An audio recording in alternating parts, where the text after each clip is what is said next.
Welcome to சூரியன் FM. மறக்காம நம்ம சேனலை சப்ஸ்கிரைப் அத்தியாயம் பண்ணிக்கோங்க. 110. நான் உங்களுக்கு தகுதியானவளா? அங்கே நடப்பவற்றைக் கண்டு நந்தினியும் ரீட்டாவும் ஆடி போய் நின்றார்கள். விக்ரமின் செயலை குறித்து அதிர்ச்சியாக பேசிக் கொண்டார்கள். ரீட்டா, நானும் அவரு லவ் மட்டும்தான் பண்ணிருப்பாருன்னு நினைச்சேன். ஆனா கல்யாணமே முடிச்சிருப்பாருன்னு கொஞ்சம் கூட நினைச்சு பார்க்கல. இது எனக்கே புதுசா இருக்கு. அவள் பதட்டமான வார்த்தைகளை கூறினாள். இதே பதட்டம் அங்கே இருக்கக்கூடிய மீடியாக்காரர்கள் அனைவருக்கும் இருக்கத்தான் செய்தது. விக்ரமின் கோபத்தை பற்றி அவர்கள் ஏற்கனவே அறிந்து வைத்திருந்தார்கள். ஏதேனும் தவறாக பேசி அவரை அவமானப்படுத்தலாம் என்றுதான் வந்திருந்தார்கள். ஆனால் அவன் அனைவரையும் மொத்தமாக அமைதிப்படுத்துவான் என யாரும் எதிர்பார்க்கவில்லை. தொடர்ச்சியாக பேசிக் கொண்டிருந்த ஜானுவின் முகத்தில் கூட சற்று நடுக்கம் தெரிந்தது. அவளும் வாயை மூடிக்கொண்டு என்ன பேசுவது என்று தெரியாமல் அமைதியாக நின்றாள். இப்பொழுது விக்ரம் அவர்களை பார்த்து கேலியாக பேச ஆரம்பித்தான். என்ன அதுக்குள்ள அமைதியாயிட்டீங்க?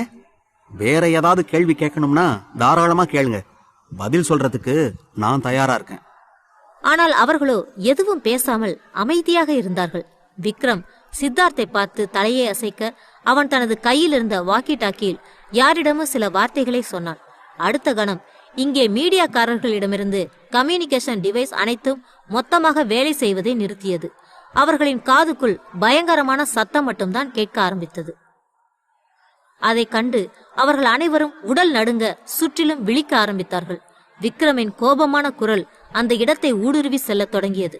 இதுவரைக்கும் நீங்க என்ன பேட்டி எடுத்தீங்க, இப்ப நான் உங்களை பேட்டி எடுக்கிறேன். என்ன ஆகுறீங்கன்னு மட்டும் பாருங்க. இந்த வார்த்தைகளை சொன்ன விக்ரம் தூரத்தில் இருந்த சிலரை பார்த்து தலையை அசைத்தான். உடனடியாக ராணுவ பாணியில் ஒரு 30 பேர் கருப்பு உடையில் அங்கு வந்து சேர்ந்தார்கள். அவர்களுடைய உடையும் தோற்றமும் கட்டுமஸ்தாக இருந்தது. அந்த பவுன்சர்கள் மீடியாக்காரர்கள் அனைவரையும் சுற்றி வளைக்க ஆரம்பித்தார்கள். ஒவ்வொருவரையும் அவர்கள் அங்கிருந்து அழைத்து செல்ல தொடங்கினார்கள். மேடம் வாங்க, நாம போய் சீக்கிரமா சாப்பிடலாம். இல்ல வேண்டாம், என்னை விட்டுருங்க. நடுக்கமாக அவள் இந்த வார்த்தைகளை சொன்னாள். அதற்கு அந்த பவுன்சர் புன்னகையுடன் பதில் சொல்ல ஆரம்பித்தார். மேடம், உங்களை எப்படி சும்மா விட முடியும்? நீங்க ரொம்ப நல்லாவே பேட்டி எடுத்துட்டீங்க. அதுக்கு தக்க சன்மானத்தை கொடுத்து தானே அனுப்பணும். வாங்க நம்ம போகலாம். அங்கே இருந்த மீடியாக்காரர்கள் கேமரா, அவர்கள் எடுத்த வீடியோ டேப் என அனைத்தையும் அவர்கள் கைப்பற்றி கொண்டார்கள். அவர்களையும் வேகமாக அங்கிருந்து அழைத்து செல்ல தொடங்கினார்கள். அவர்கள் சென்ற பிறகுதான் விக்ரம் முகத்தில் திருப்தி வர அவன் தலையை அசைத்துக் கொண்டான். நாட்டுல அத்தனை அநியாயம் நடக்குது, அத பத்தி உருப்படியா நியூஸ் போட ஒருத்தனுக்கு கூட தைரியம் இல்ல. இப்படி செலிபிரிட்டினா பின்னாடியே சுத்துறாங்க, வெக்கம் கட்டவங்க. மீடியாக்காரர்களை பற்றி விக்ரம் வெறுப்பாக இவ்வாறு நினைத்து கொண்டான். அவர்கள் சென்ற பிறகு தொடர்ச்சியாக அந்த திருமண வரவேற்பு நடந்தது. அந்த கூட்டத்திலிருந்து லாரன்ஸ் கூட விக்ரமை சந்திப்பதற்காக வந்திருந்தான். மேடைக்கு வந்தவன் மணமக்களை வாழ்த்தி தனது பரிசு பொருட்களை அளித்தான். விக்ரமும் புன்னகையுடன் அதனை ஏற்றுக்கொண்டான். நீங்க இங்க வந்ததுல ரொம்ப சந்தோஷம். உங்களை நான் இங்க எதிர்பார்க்கவே இல்ல.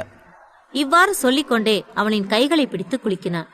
அதன் பிறகு அவனை சந்திக்க வந்த பலரும் வரிசையாக வாழ்த்துக்களை கூறி போட்டோவை எடுத்து குவித்தார்கள். லாரன்ஸ் வெளிப்படையாக அவனை வாழ்த்திவிட்டு வந்தாலும் அவன் ஆழ் மனதில் இன்னும் கோபம் இருக்கத்தான் செய்தது. நாம இந்த விக்ரம சும்மா விடக்கூடாது, கண்டிப்பா ஏதாவது பண்ணணும். பலமுறை இவ்வாறு சொல்லிக் கொண்டவன் வேகமாக அங்கிருந்து கிளம்பி போக தொடங்கினான். அதே போல் விஷ்ணுவும் அசோக்கும் அந்த மண்டபத்திலிருந்து கிளம்பக்கூடிய முயற்சியில் இறங்கியிருந்தார்கள். கர்ணன் தாத்தாவை பார்த்து நல்லவனை போல் பேச ஆரம்பித்தான். தாத்தா, நாங்க இப்ப சீக்கிரமா கிளம்பணும். வெளியே எங்களுக்கு வேலை இருக்கு. என்ன வேலை? கொஞ்ச நேரம் இருந்துட்டு மதிய சாப்பாடு முடிச்சிட்டு நீங்க கிளம்பலாம்ல? இல்ல தாத்தா, நாங்க பாத்துக்கிறோம். வெளியே முக்கியமான வேலை இருக்கு, நாங்க இப்ப கிளம்புறோம். உங்களை பார்த்ததுல ரொம்ப சந்தோஷம். அப்புறமா உங்களை உங்க வீட்டுல வந்து சந்திக்கிறோம். சரி சரி, சீக்கிரமா கிளம்புங்க. நான் உங்ககிட்ட அப்புறமா போன்ல பேசுறேன். விஷ்ணுவும் அசோக்கும் இதற்காகவே காத்திருந்தவர்களைப் போல அந்த பகுதியிலிருந்து விலகி ஓட ஆரம்பித்தார்கள்.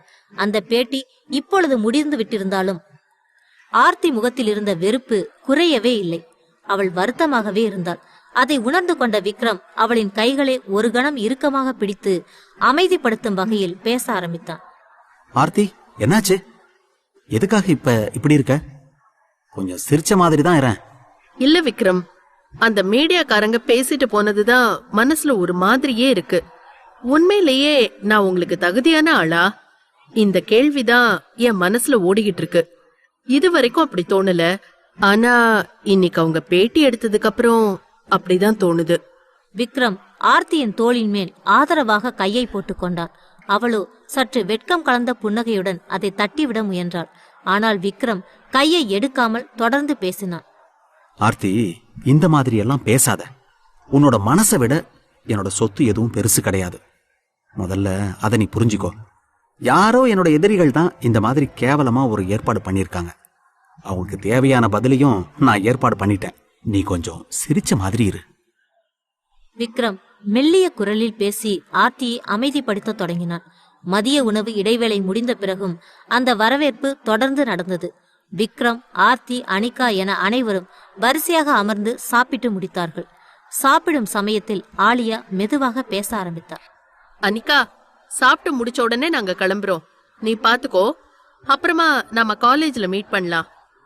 சரி, பார்த்து பத்திரமா போயிட்டு வாங்க.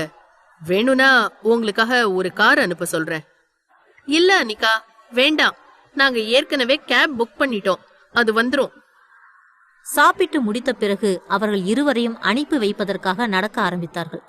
வெளியே வாசல் வரை சென்று அவர்களை வழி அனுப்பி வைத்தாள். அந்த கேப் வரும் வரை காத்திருந்த பிறகுதான் அனிகா மீண்டும் திரும்பி வர தொடங்கினாள். மதிய நேரம் கடந்து மாலை நேரம் நெருங்கியது. அப்பொழுது அங்கே இருந்த முக்கியமான பிரமுகர்களும் உறவினர்களும் அனைவரும் வீட்டுக்கு கிளம்ப ஆரம்பித்தார்கள். சித்தார்த் மண்டபத்திலேயே தங்கி பிற வேலைகளை பார்த்து கொள்ள தொடங்கினான். விக்ரமும் மற்ற குடும்பத்தாரும் கிளம்ப ஆரம்பித்தார்கள். அனைவரையும் பார்த்தபோது ஆர்த்தி முகத்தில் குழப்பம் அதிகமாக எழுந்தது. அத்துடன் சேர்ந்து படபடப்பும் அதிகரிக்க ஆரம்பித்தது.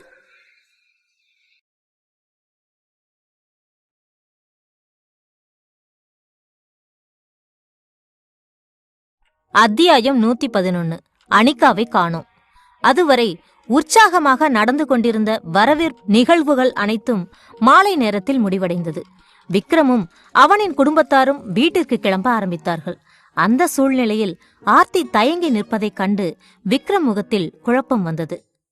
ஆர்த்தி, என்னாச்சு? எதுக்காக கிளம்பாம நின்னுட்டு இருக்க? இல்ல விக்ரம், நான் அனிகாவை தேடிட்டு இருக்கேன். எப்பவும் நம்ம கூட தானே இருப்பா. ஆனா இப்ப எங்க போனான்னு தெரியல. அட, நான் கூட மறந்துட்டேன் பாரு. மதியானம் அவளோட ஃப்ரெண்ட்ஸை அனுப்பி வச்சுட்டு வரேன்னு போனா, அதுக்கப்புறமா தான் ஆளை காணோம். இந்த வார்த்தைகளை சொல்லும்போது விக்ரம் குரலிலும் குழப்பம் அளவுக்கு அதிகமாக தெரிந்தது. இதை கண்டு அனைவருக்குமே பதற்றம் வர ஆரம்பித்தது. நித்யா கூட அனிகாவை குறித்து வெறுப்பாக நினைத்து கொண்டாள். ஏற்கனவே இவங்க பண்ற பந்தா எல்லாம் தாங்கவே முடியல. சீக்கிரமா வீட்டுக்கு போகலான்னு பார்த்தா அந்த அனிகா எங்க போய் தொலைஞ்சான்னு தெரியல. அவ கிடைக்கிற வரைக்கும் நம்மள வீட்டுக்கு போக விட மாட்டாங்க போலியே. நித்யா மனதில் வெறுப்புதான் ஓடியது. கல்யாணி சற்று அக்கறையாக கேட்கத் தொடங்கினாள். தம்பி, அவ எங்க போனான்னு தெரியல. ஒருவேளை கூட்டத்துல காணாம போயிருப்பாளோ? இந்த கேள்வியை கேட்டவுடன் விக்ரம் மனதிலும் பதட்டம் தான் அதிகரித்தது. சில கணங்களில் தன்னை சுதாரித்தபடியே அவன் பேச ஆரம்பித்தான். அத்தை, அப்படியெல்லாம் இருக்காது. யாரும் பயப்பட வேண்டாம். நான் இப்ப சித்தார்த் கிட்ட பேசுறேன். அப்படியே செக்யூரிட்டிஸ் எல்லார்கிட்டையும் சொல்லி தேட சொல்றேன். அனிகா சீக்கிரமா கிடைச்சிருவா. வேகமாக போனை எடுத்தவன் சித்தார்த்தை அழைக்க ஆரம்பித்தான். சித்தார்த்தும் அந்த சூழ்நிலையில் மண்டபத்தில் அவசரமாக வேலை செய்தபடி இருந்தான். இவங்க இஷ்டத்துக்கு கிளம்பி போயிட்டாங்க. இங்க மிச்ச மீதி இருக்கிற வேலையெல்லாம் நாம தான் பார்க்க வேண்டியிருக்கு. நம்மள கம்பெனில வேலைக்கு எடுத்தாங்களா, வீட்டு வேலைக்கு எடுத்தாங்களா, இல்ல இந்த மாதிரி போற இடத்துல வேலை செய்ய எடுத்தாங்களான்னு உருப்படியா தெரியல. இந்த நினைவுதான் அவன் மனதில் ஓடியது. வெறுப்பும் சற்று காணப்பட்டது. அந்த சமயத்தில் போன் அடிப்பதைக் கண்டு அதே வெறுப்புடன் எடுத்து பேச ஆரம்பித்தான். ஹலோ பாஸ், சொல்லுங்க. அனிகாவை காணும் சித்தார்த். அவளை சீக்கிரம் கண்டுபிடிக்கணும். நீ இந்த மண்டபத்தோட கண்ட்ரோல் ரூமுக்கு போ. அங்க இருக்கிற சிசிடிவி எல்லாத்தையும் செக் பண்ணி பாரு. நம்ம செக்யூரிட்டிஸ் கிட்டையும் சொல்லி தேட சொல்லு. சரிங்க பாஸ், நான் இப்பதான் எல்லாத்தையும் ஏற கட்டுற வேலையை பார்த்துட்டு இருக்கேன். அப்படியே ஆளுங்களை அனுப்பி தேட சொல்றேன். நிச்சயமா அவங்க கிடைச்சிருவாங்க. இந்த வார்த்தைகளை கேட்டவுடன் விக்ரமுக்கு சற்று திருப்தி வந்தது. தன் முன்னால் குழப்பமாக இருந்தவர்களை பார்த்து அவன் திருப்தியாக பேசினான். எந்த பிரச்சனையும் இல்ல. நம்ம ஆளுங்க சீக்கிரமா அனிகாவை தேடி கண்டுபிடிச்சிருவாங்க. நாம வீட்டுக்கு கிளம்பலாம். ஆனாலும் ஆர்த்தி அதற்கு சம்மதிக்கவில்லை. அவளது முகத்தில் வருத்தமும் குழப்பமும் மிகவும் அதிகமாக தெரிந்தது. இல்ல விக்ரம், அனிகா கிடைக்காம என்னால வர முடியாது. எனக்கு ஏதோ தப்பா நடக்கிற மாதிரி தெரியுது. பயமாவும் இருக்கு. அவளின் முகத்தை பரிதாபமாக பார்த்த விக்ரம் சில கணங்கள் சிந்தித்தான். சரி ஆர்த்தி, நீ சொல்ற மாதிரியே பண்ணலாம். நான் உள்ள போய் அவளை தேடி பார்க்கறேன். சீக்கிரமா அவளை கண்டுபிடிச்சு வீட்டுக்கு கூட்டிட்டு வரேன். நீங்க வீட்டுக்கு கிளம்புங்க. எதுவா இருந்தாலும் போன்ல பேசிக்கலாம். இல்ல விக்ரம், நானும் உங்க கூடவே வெயிட் பண்றேன். அவளை கண்டுபிடிச்சிட்டு எல்லாருமா சேர்ந்து போகலாம். ஆனாலும் விக்ரம் அதற்கு சம்மதிக்கவில்லை. அவர்களை கட்டாயப்படுத்தி வீட்டிற்கு அனுப்பி வைக்க முயன்றான். கல்யாணியிடம் கூட சற்று ஆதரவாகத்தான் பேசினான். ஒன்னும் பிரச்சனை இல்லம்மா, கண்டிப்பா அனிகா திருப்பி கிடைச்சிருவா. இங்கதான் எங்கேயாவது இருப்பா, நான் பாத்துக்கிறேன். அவர்கள் அனைவரிடமும் திருப்தியாக பேசி அனுப்பி வைத்தான். பின்னர் அவனும் உள்ளே நுழைந்து சித்தார்த்தை சந்திக்கச் சென்றான். இதே சமயத்தில் அந்த மண்டபத்தை விட்டு தள்ளி இருக்கக்கூடிய காஃபி ஷாப் பகுதியில் விஷ்ணுவும் அசோக்கும் காத்திருந்தார்கள். அவர்கள் இருவர் முகத்திலும் குழப்பம் அதிகமாகவே தெரிந்தது. ராக்கிய நம்பி இந்த வேலையை கொடுத்துட்டோம். அவன் என்ன பண்ணி வச்சிருக்கான்னு தெரியல. அவன் மட்டும் ஏடா கூடமா ஏதாவது பண்ணா நம்மளோட நிலைமை இன்னும் மோசமாயிடும். விஷ்ணு, தேவையில்லாம சந்தேகப்படாத. அந்த ராக்கி இதுக்கு முன்னாடி நிறைய வேலை பார்த்துருக்கான். நீ பயப்படுற மாதிரி எதுவும் நடக்காது. நீ கொஞ்ச நேரம் அமைதியாரு. நாம நினைக்கிறது எல்லாமே இனிமே நடக்கும். அவனுக்கு நம்பிக்கை சொல்லிக் கொண்டிருந்த சமயத்தில் அசோக்கின் போன் அடிக்க ஆரம்பித்தது. அவனும் எடுத்து பேசத் தொடங்கினான். ஹலோ ராக்கி, எங்க இருக்க? நான் சொன்ன வேலைய நல்லபடியா முடிச்சிட்டியா? பாஸ், அதெல்லாம் சரியா முடிஞ்சிருச்சு. இப்ப நான் ஊருக்கு வெளியே இருக்கிற நம்ம பழைய குடோனுக்கு தான் போயிட்டு இருக்கேன். நீங்க அங்க வந்தா என்னோட வேலையை பார்க்கலாம். அவன் சொல்வதை கேட்டவுடன் இவர்கள் முகத்தில் உற்சாகம் அதிகமாக வந்தது. சூப்பர் ராக்கி, உங்ககிட்ட இருந்து நான் இதைத்தான் எதிர்பார்த்தேன். நீ அவளை பத்திரமா பாத்துக்கோ. நான் வந்த உடனே மற்ற விஷயத்தை பத்தி பேசிக்கலாம். திருப்தியாக பேசிவிட்டு போனை வைத்த அசோக் விஷ்ணுவை பார்த்து பேச ஆரம்பித்தான். விஷ்ணு, நாம நினைச்சது நடந்துருச்சு. ராக்கி தன்னோட வேலைய சரியா பண்ணிட்டான். வா, நம்ம ஊருக்கு வெளியே இருக்கிற குடோனுக்கு போகலாம். இருவரும் அங்கிருந்து கிளம்பி வெளியே செல்ல ஆரம்பித்தார்கள். இங்கே விக்ரமும் சித்தார்த் இருந்த இடத்தை அடைந்திருந்தான். சித்தார்த்துக்கு அவனை கண்டவுடன் சற்று குழப்பம்தான் வந்தது. விக்ரம் அதனை கண்டு கொள்ளாமல் பேச ஆரம்பித்தான். என்ன சித்தார்த், ஏதாவது உருப்படியா கண்டுபிடிச்சியா? அந்த அனிகா எங்க போனான்னு தெரிஞ்சுதா? பாஸ், நம்ம ஆளுங்க எல்லாரையும் தேட சொல்லியிருக்கேன். அவங்க இந்த மண்டபத்தை மொத்தமா தேடிட்டு இருக்காங்க. இப்ப கண்ட்ரோல் ரூமுக்கு போகணும். நீங்களும் வந்தா நாம சிசிடிவியை செக் பண்ணலாம். அதுல ஏதாவது தடயம் கிடைக்கும். அவன் சொல்வதிலும் அர்த்தம் இருப்பதை உணர்ந்து கொண்ட விக்ரம் அவனுடன் சேர்ந்து கிளம்பினான். இருவரும் அந்த மண்டபத்தில் இருந்த கண்ட்ரோல் ரூமை நோக்கி நடந்தார்கள். பொதுவாக சாதாரண மக்கள் யாரும் அந்த பகுதியில் அனுமதிக்கப்பட மாட்டார்கள். ஆனால் இந்த மண்டபமே அவர்களுக்கு சொந்தம். ஆகவே சாதாரணமாக அனுமதிக்கப்பட்டார்கள். அங்கே போனவுடன் சித்தார்த் அங்கிருந்த ஊழியர்களிடம் விஷயத்தை சொன்னான். விக்ரமும் தனது போனில் இருந்த அனிகாவின் போட்டோவை எடுத்து காட்டினான். இந்த பொண்ணு தான் காணாம போயிருக்கா. நாம இவளை தான் கண்டுபிடிக்கணும். சீக்கிரமா சிசிடிவி எல்லாத்தையும் ஆன் பண்ணுங்க. முக்கியமா மெயின் டோர்ல இருக்கிற வீடியோஸ் எல்லாத்தையும் பார்க்கணும். அவன் சொல்வதை கேட்டு அவர்களும் வேகமாக வேலை செய்தார்கள். விஷ்ணுவும் சித்தார்த்தும் ஏதேனும் ஆதாரம் கிடைக்கும் என ஆர்வமாக காத்திருந்தார்கள். அடுத்த சில நேரத்தில் விஷ்ணுவும் அசோக்கும் அந்த ஊருக்கு வெளிப்பக்கத்தில் இருந்த பழைய குடோனுக்கு சென்றிருந்தார்கள். அங்கே ராக்கியின் ஜீப் நிற்பதைக் கண்டு இவர்களுக்கு உற்சாகமாக இருந்தது.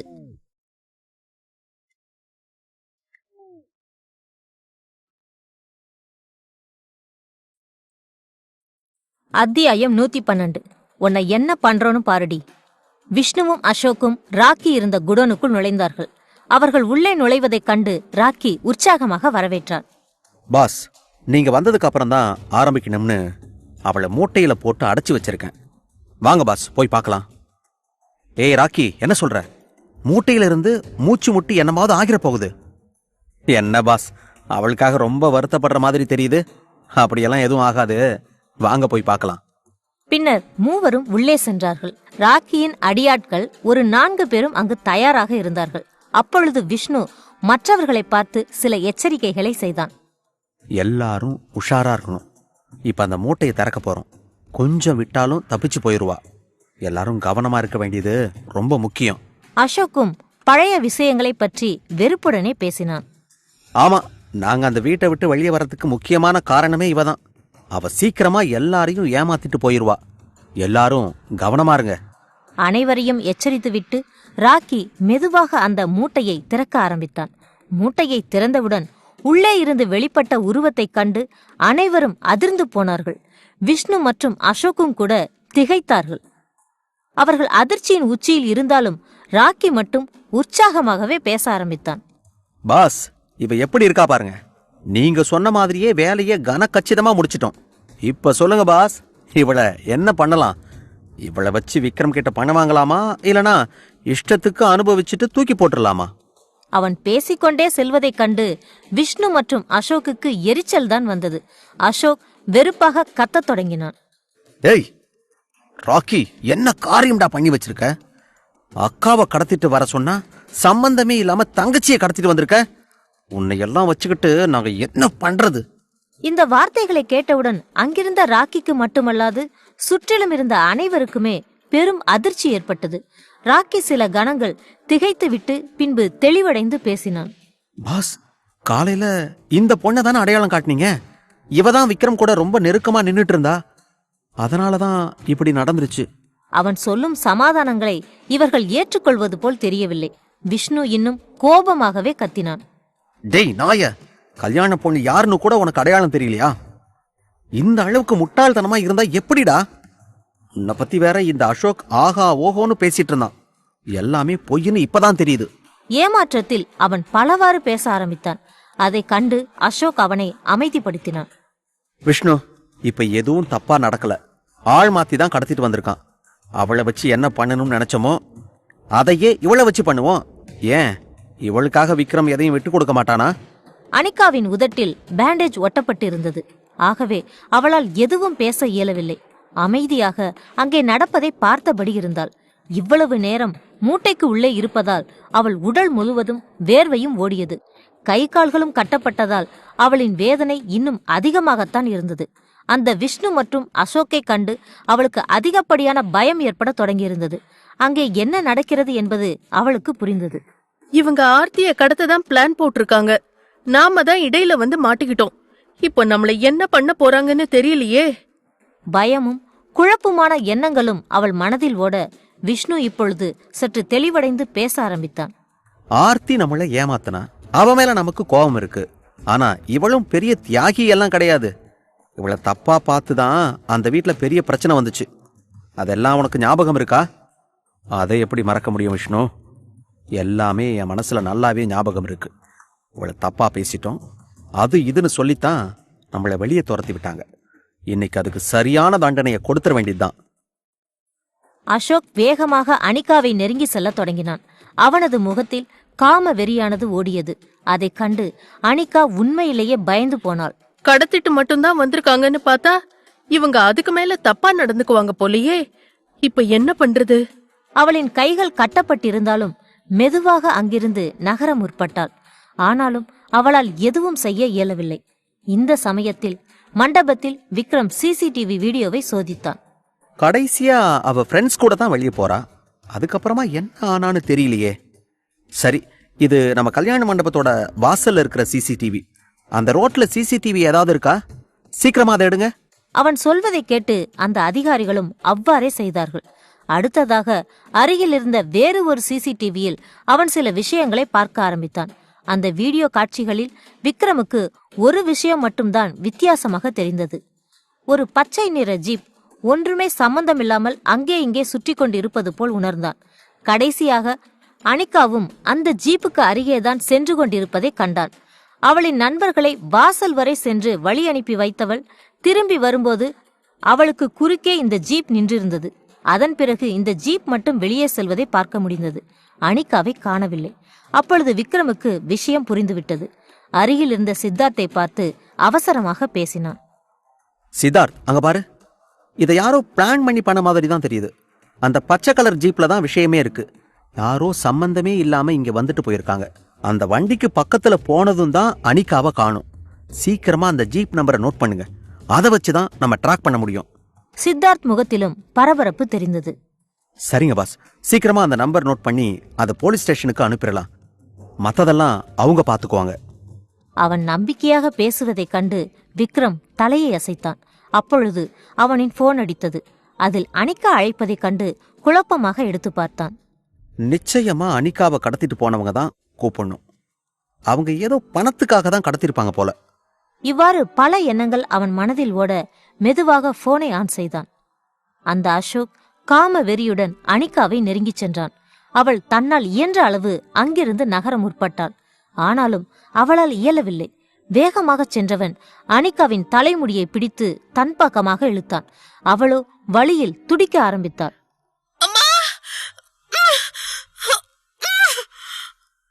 என்னடி நாய, உன் மேல கை வைக்க போய் தான் நாங்க இப்ப நாய் மாதிரி நடுத்தெருவுல சுத்திக்கிட்டு இருக்கோம். இது எல்லாத்தையும் பண்ணிட்டு இப்ப நல்லவ மாதிரி நடிச்சுக்கிட்டு இருக்கியா? உனக்கு இங்க என்ன அசிங்க நடக்க போகுதுன்னு மட்டும் பாரு.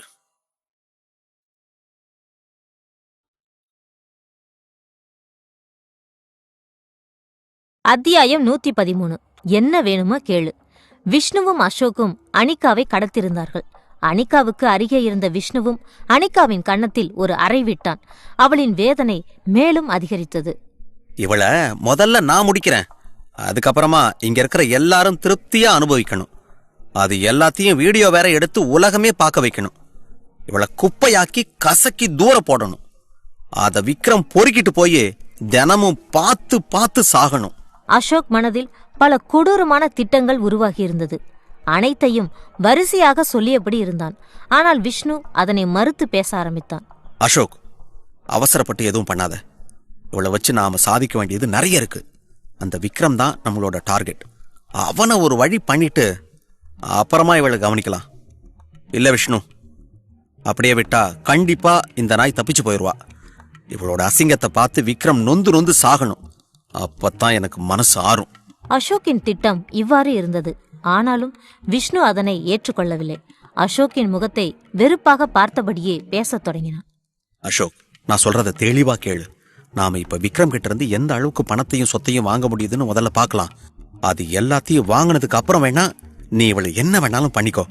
ஆனா இப்ப எதுவும் பண்ண வேண்டாம். ஒருவேளை இவ செத்து போயிட்டான்னு அந்த விக்ரமுக்கு தெரிஞ்சிருச்சுன்னா அப்புறமா நம்மளோட திட்டம் எல்லாமே வேஸ்டா போயிடும். அவன் நம்மள மொத்தமா அழிச்சிருவான். அவன் சொல்லக்கூடிய விஷயங்களைக் கண்டு அசோக் சற்று திருப்தி அடைந்தான். அவன் சொல்வதிலும் அர்த்தம் இருப்பது புரிந்தது. சரி, அப்ப சீக்கிரமா விக்ரமுக்கு போன் போட்டு மிரட்ட பாரு. அப்பதான் நல்லது நடக்கும். விஷ்ணுவும் அதனை ஏற்றுக்கொண்டான். பின்னர் அனிகாவிடம் இருந்து போனை பிடுங்கியவன் தனக்கு அருகே இருந்த ராக்கியிடம் கொடுத்தான். ராக்கி, இது ரொம்ப முக்கியமான வேலை. இந்த போனை நிச்சயமா விக்ரம் ட்ராக் பண்ணுவான். நம்மளை ஏமாத்த பாப்பான். அது எதுலயும் மாட்டிக்காம நீ பேசணும். அப்படி பேசினாதான் நம்மளுக்கு வர வேண்டிய பணம் வந்து சேரும். அவர்கள் தங்களுக்குள் அவசரமாக ஒரு திட்டத்தை போட்டுக்கொள்ள தொடங்கினார்கள். அனிகாவுக்கு அங்கு நடப்பதைக் கண்டு அவள் மனதில் சற்று அமைதி ஏற்பட்டது. இவங்க வேற என்னமோ பிளான் போட்டுட்டாங்க. அத பண்றதால நம்மள கொஞ்ச நேரம் சும்மா விட்டு வச்சிருப்பாங்க. அதன் பிறகு ராக்கி அனிகாவின் போனிலிருந்து விக்ரமுக்கு அழைத்தான். விக்ரமுக்கு அனிகாவை கடத்தியவர்கள்தான் அழைக்கிறார்கள் என்று தெரிந்திருந்ததால் எடுத்தவுடன் எதுவும் பேசவில்லை. விக்ரம் அமைதியாகவே சில கணங்கள் போனை வைத்திருக்க ராக்கி உணர்ச்சி வசப்பட்டு பேச ஆரம்பித்தான். என்ன விக்ரம், உன் வீட்டு பொண்ணு காணாம போயிட்டா, அத பத்தி உனக்கு கவலையே இல்லையா? இப்படி அமைதியா இருக்க? டேய், யார் ராணி? யார் சொல்லி இந்த மாதிரி அநியாயத்தை எல்லாம் பண்ணிக்கிட்டு இருக்க? அத சொல்லு முதல்ல. மரியாதையா அவளை விட்டுரு. அவளுக்கு ஒரு சின்ன குறை வந்தாலும் உன்னை அடையாளம் இல்லாம மொத்தமா அழிச்சிருவேன். இந்த சமயத்திலும் விக்ரம் தன் குரலில் பயத்தை வெளிக்காட்டவில்லை. சற்று உறுதியான குரலிலேயே பேச ஆரம்பித்தான். மறுமுனையில் இருந்த ராக்கிதான் சற்று குழம்பி போனான். ஆனாலும் விட்டு கொடுக்காமல் தொடர்ச்சியாக பேசினான். விக்ரம், நான் சொல்றத நல்லா கேட்டுக்கோ. முதல்ல போலீஸுக்கு போற மாதிரி பிளான் இருந்தா அதை அப்படியே விட்டுரு. இங்க போலீஸு, கோர்ட்டு எல்லாமே நான் தான். நான் சொல்றது மட்டும்தான் நடக்கணும். ஏதாவது தப்பா நடந்தா அவளை கண்ட தொண்டமா வெட்டி உன் வீட்டுக்கு பார்சல் அனுப்புவேன். பாக்குறியா? அவன் வெறுமையான குரலில் இந்த வார்த்தைகளை சொன்னான். விக்ரமும் சற்று பயந்தாலும் இன்னும் உறுதியான குரலில் பேசினான். அந்த மாதிரி எல்லாம் எதுவும் பண்ணிடாத. உனக்கு என்ன வேணுமோ அதை கேளு. அதை கொடுத்துட்டு எங்க வீட்டு பொண்ணை நான் கூட்டிட்டு போறேன். ராக்கிக்கு இப்பொழுது சற்று தைரியம் வந்தது. அப்படி வா வழிக்கு. எனக்கு வேண்டியது எல்லாத்தையும் முடிவு பண்ணிட்டு நான் சீக்கிரமா கூப்பிடுவேன். அதுக்கு முன்னாடி நான் சொல்றதை தவிர வேற எதையாவது முட்டாள்தனமா பண்ணிக்கிட்டு இருக்காத. அப்படி பண்ண அவ்வளவுதான், அவனை எச்சரிக்கை செய்துவிட்டு ராக்கி போனை கட் செய்தான். சித்தார்த்தும் போலீசாரின் நம்பருக்கு அழைக்க முயன்றபடி இருந்தான். அதை கண்டு விக்ரம் அவனை தடுத்தான். சித்தார்த், கொஞ்சம் பொறு. இதுக்கு பின்னாடி ஏதோ பைத்தியக்காரன் தான் இருக்கான் போல. நாம ஏதாவது அவசரப்பட்டா அவன் முட்டாள்தனமா என்னமாவது பண்ணிட்டு இருப்பான். அதனால நாம பொறுமையா தான் இதை டீல் பண்ணணும். சித்தார்த் குழப்பமாக விழிக்கத் தொடங்கினான். பாஸ், என்னாச்சு? எதுக்காக இப்படி பேசுறீங்க? நம்ம போலீஸ்க்கே போகலாம். அதுதான் நல்ல முடிவு. இல்லனா அனிகாவுக்கு ஏதாவது ஆபத்து வந்துடும். விக்ரமும் சற்று இகழ்ச்சியான குரலில் பேசினான். சித்தார்த், இவன் ஒன்றும் அவ்வளோ பெரிய ஆள்லாம் கிடையாது. அவன் ரொம்ப குழப்பத்துல இருக்கிற மாதிரி தான் எனக்கு தெரியுது. இவனை நம்ம சாதாரணமாவே சமாளிக்கலாம். கொஞ்சம் பொறு. அவனே மறுபடியும் ஃபோன் பண்ணுவான். அதுக்கப்புறமா என்ன பண்ணலாம்னு முடிவு பண்ணுவோம். விக்ரம் மனதில் என்ன ஓடுகிறது என்பது சித்தார்த்துக்கு புரியவில்லை. ஆனாலும் அவன் குழப்பமாக அவனை பார்த்தபடி இருந்தான். போலீசாருக்கு அழைக்கவில்லை. இதே சமயத்தில் அங்கு அசோக் அவசரமாக பேசியபடி இருந்தான். அந்த விக்ரமாதித்யா குடும்பத்தோட சொத்து எல்லாத்தையும் நம்ம பேர்ல மாத்தி வைக்க சொல்லலாம். அதுதான் விக்ரமுக்கு சரியான தண்டனையா இருக்கும். இந்த வார்த்தைகளை அசோக் சொல்வதைக் கண்டு விஷ்ணு முகத்தில் எரிச்சல் தான் பரவியது. அப்படி பண்ணா இதுக்கு பின்னாடி நாம தான் இருக்கிறோம்னு அவனுக்கு பச்சையா தெரிஞ்சு போயிடும். நேரா போலீஸ் கிட்ட போவான். இது உனக்கு சம்மதமா? அப்பொழுதுதான் நான் அசோக்குக்கு சில உண்மைகள் உரைக்க ஆரம்பித்தது. ஆகவே சற்று தெளிவான குரலில் பேசத் தொடங்கினான். சரி விஷ்ணு, இப்ப நாம என்ன பண்ணலாம்? அந்த விக்ரமை எப்படி அழிக்கலாம்? எல்லாமே ராக்கி கேட்குற மாதிரி தான் நடக்கணும். மொத்தமா ஒரு 100 கோடி கேட்போம். அதை அவன் கொடுத்தாலே போதும். அந்த பணத்தை எடுத்துக்கிட்டு அவனையே நேர்ல வர சொல்லலாம். அவன் தனியா வர்றப்ப அவனோட கதையை முடிச்சுட்டு அந்த பணத்தையும் எடுத்துக்கலாம். அவன் அழிஞ்சாலே அந்த விக்ரமாதித்யா குடும்ப சொத்துக்கு நாம மட்டும்தான் வாரிசு. இதை கேட்ட அசோக்கும் திருப்தியாக தலையசைத்தான். விஷ்ணு போட்டு வைத்திருந்த திட்டம் அவனுக்கு அதிகப்படியான உற்சாகத்தை அளித்தது. இப்பொழுதே அனைத்தையும் வென்றுவிட்டதாக கூட நினைத்தான். பின்னர் ராக்கியிடம் விஷயத்தை விளக்கமாக சொல்லி போன் செய்ய சொன்னார்கள். அனிகா அவர்களின் திட்டத்தை கண்டு பரிதாபமாக விழித்தார். அப்பொழுது அவளை பார்த்து அசோக் வெறுப்பாக சில வார்த்தைகளை சொன்னான். உன்னோட உயிர் 100 கோடி ரூபாய்க்கு ஒர்த்தா இல்லையான்னு இப்ப தெரிய போகுது. ஆர்த்தியை கடத்திவிட்டு விக்ரமை தனியாக அழைத்து அவனது கதையை முடித்துவிட வேண்டும் என்பதுதான் அவர்களின் திட்டமாக இருந்தது. ஆனால் ராக்கி இப்பொழுது அனிகாவை கடத்தி வந்திருந்தான். அவளை கண்டு முதலில் குழப்பம் அடைந்தாலும் அவளை வைத்து அனைத்து விஷயங்களையும் சாதித்து விடலாம் என்று கணக்கு போட்டுதான் அவர்கள் இப்பொழுது இந்த வேலையை செய்தபடி இருந்தார்கள். இதே சமயத்தில் ஆர்த்தியும் அவளது அம்மா, அக்கா, அப்பா என அனைவரும் வீட்டை அடைந்திருந்தார்கள். வீட்டிற்கு வந்த பிறகும் ஆர்த்தியின் மனநிலை சரியில்லை.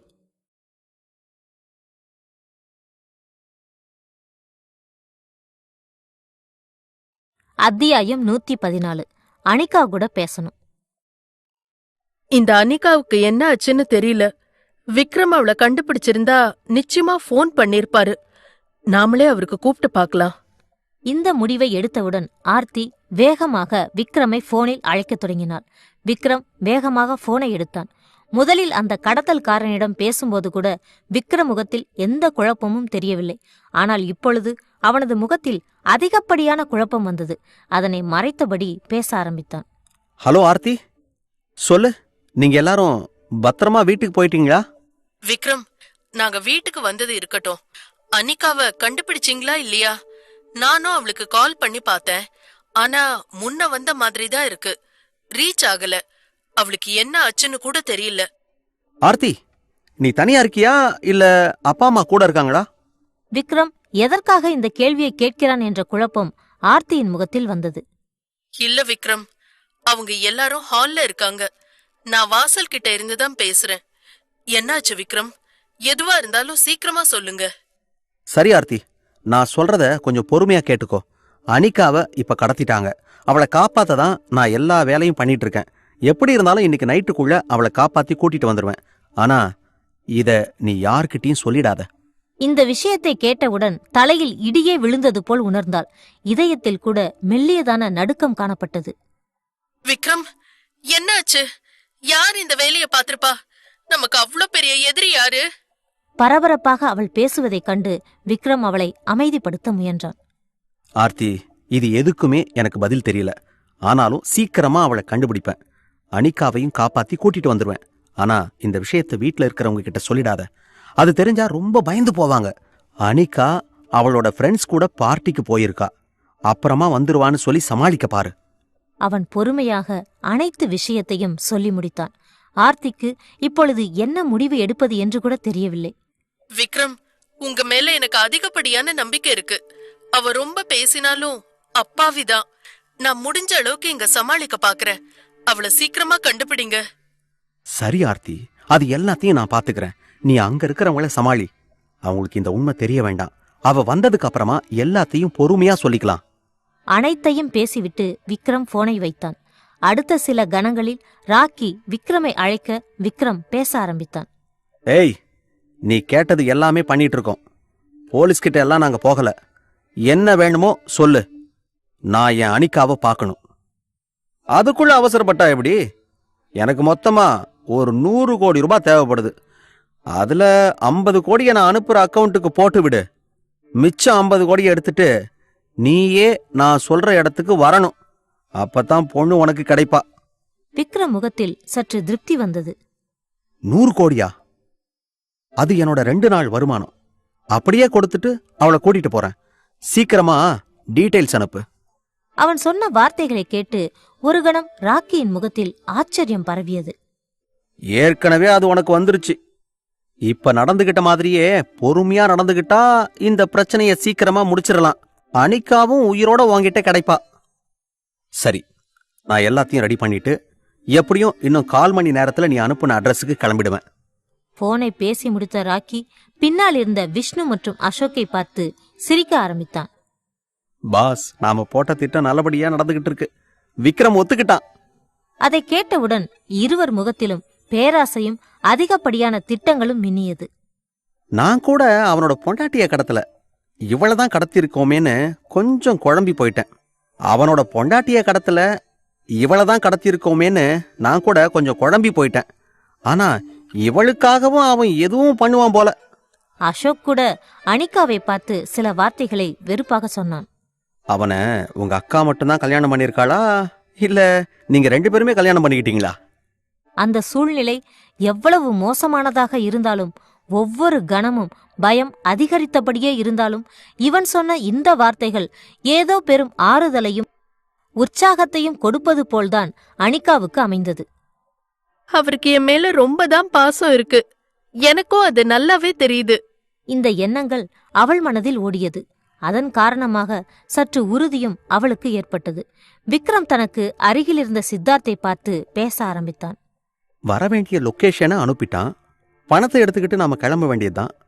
சீக்கிரமா வா, நம்ம கம்பெனி போய் ரெடி கேஷை எடுத்துட்டு நாம கிளம்பலாம். நான் மட்டும் அங்க போறேன். நீ இங்க இருந்து மத்த வேலையை பார்த்துக்கோ. அவனும் திருப்தியாக தலையை அசைத்துக் கொண்டு கிளம்பினான். இருவரும் கம்பெனியை அடைந்தார்கள். அங்கிருந்து லாக்கரில் இருந்த தேவையான பணத்தை விக்ரம் மொத்தமாக எடுத்தான். அந்த சமயத்தில் ராக்கியிடமிருந்து போன் அடித்தது. விக்ரம் எடுத்தவுடன் ராக்கி பேச ஆரம்பித்தான். நீ அனுப்புன பணம் வந்து சேர்ந்துருச்சு. அதே மாதிரி மத்த பணத்தை எடுத்துக்கிட்டு நான் சொல்ற இடத்துக்கு வந்தா இந்த பிரச்சனை மொத்தமா முடிஞ்சிடும். பணத்தை நான் எடுத்துட்டேன், இப்ப கிளம்பிட்டேன். ஆனா நான் அனிகா கிட்ட ஒரு தடவை பேசணும். அவகிட்ட பேசினாதான் உன்னை முழுசா நம்ப முடியும். சரி, நான் தரேன், 2 பேரும் பேசிக்கோங்க. ராக்கி போனை ஸ்பீக்கரில் போட்டு அனிகாவுக்கு அருகே கொண்டு சென்றான். அவளது பேண்டேஜையும் எடுத்து விட்டான். விக்ரம் அவசரமாக பேச ஆரம்பித்தான். அனிகா, நான் உன்னை தேடி வந்துட்டு இருக்கேன். சீக்கிரமா வந்து உன்னை காப்பாத்துறேன். நீ பயப்படாம இரு. அனிகா அவசரமான குரலில் கத்தினாள். மாமா, நீங்க வர வேண்டாம். அவங்க உங்களை அழிக்கத்தான் இது எல்லாத்தையும் பண்ணிட்டு இருக்காங்க. போலீஸ கூட்டிட்டு வாங்க. தனியா வந்தா உங்களோட உயிருக்கே ஆபத்து. அவள் பரபரப்பாக கத்துவதைக் கண்டு ராக்கி சத்தம் போட்டு சிரிக்க ஆரம்பித்தான். போனு மியூட்ல தான் இருக்கு. நீ பேசுறது அவனுக்கு கேட்காது. பின்னர் வேகமாக மீண்டும் பேண்டேஜை ஒட்டியவன் விக்ரமை பார்த்து கத்தினான். விக்ரம், நீ சொன்னது அவ காதுல விழுந்திருக்கும். ஆனா அவ இப்ப பேச மாட்டா. நீ நேர்ல வந்து பேசிக்கோ. சீக்கிரமா கிளம்பு விக்ரம். அவனிடம் கோபப்படுவதில் எந்த அர்த்தமும் இல்லை என்பது புரிய விக்ரம் மற்றும் சித்தார்த் இருவரும் அந்த கம்பெனியிலிருந்து வெளியே வந்தார்கள். பணத்தை காரில் ஏற்றிக்கொண்டு 2 பெரிய பேக்குகளில் அடுக்கி வைத்தார்கள். பின்னர் விக்ரம் காரை கிளப்பிக் கொண்டு அங்கிருந்து கிளம்ப ஆரம்பித்தான்.